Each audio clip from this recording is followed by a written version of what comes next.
এই যে শোনো, আমি তাসকিনের মতো সবার ক্রাশ না, আশরাফুলের মতো তোমার জীবন থেকে হারিয়ে যাব না। তুমি আমাকে মুশফিকুর রহিমের মতো বিশ্বাস করতে পারো, আমি কিন্তু মাহমুদুল্লাহ রিয়াদের মতোই বিশ্বাসী। হয়তো আমি মাঝে মধ্যে রুবেল হোসেনের মতো ভুল করে বসবো, সাথে সাথে মোস্তাফিজুর রহমানের মতো বোলিং করে তোমাকে খুশি করিয়ে দিব।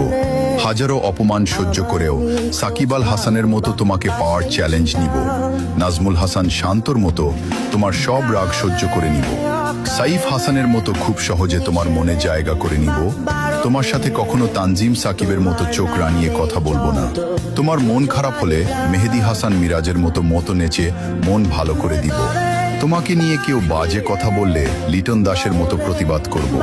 আমি হয়তো আপিপের মতো কিউট না, নুরুল হাসান সোহানের মতো হ্যান্ডসাম না, আমি হয়তো তাওহিদ হৃদয়ের মতো রোগা, কিন্তু আমি মাশরাফি মর্তুজার মতো লয়াল।